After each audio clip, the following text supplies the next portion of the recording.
Hey guys, here is a little pro tip on how to make your own cuts with assembly pins but on thin walls like helmets. So let's get started.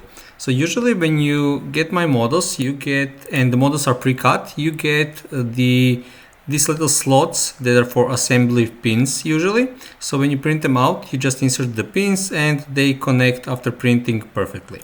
So the same it's here. So these are for the 5mm pins. So you print it out, insert the pins, and that's it. Now, but what if you want to cut the model on a different height or in a different area? When you have such thin walls like here, you can't use the really small connectors because they don't print that well. But let me show you how to get how you can repeat this process that will get you almost the same result. So let's get started. Now I'll use this one to show you just because it's easier to see. So the first thing you want to do is just right click on the part and add part and sphere. Now you will notice this sphere will now become part of this object. We can actually just scale it down a bit, it doesn't need to be as large. And the first thing you want to do is when you click the cut, you want to find the position you want to cut in.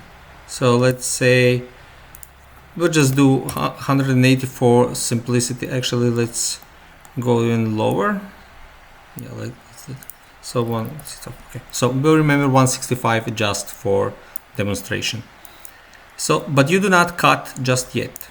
So bring the sphere. You will notice that the sphere is part of this object. So bring it up to 165.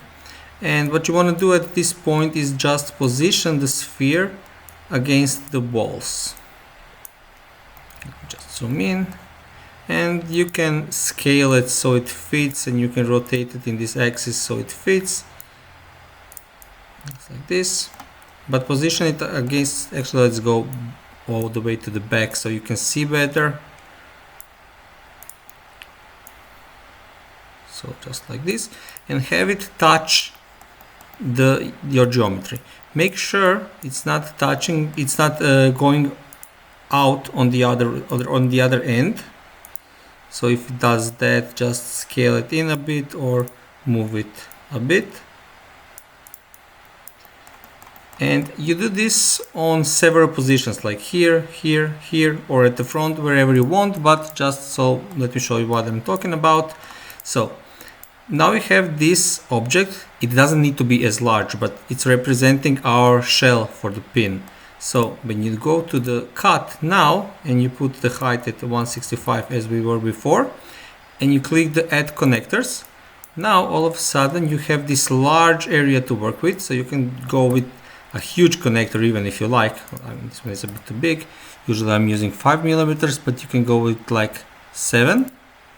And when you click this and confirm connectors and perform cut, we're not going to fix the model right now, but what will happen is your model will already have the connector here, and on the cut there will be a hole.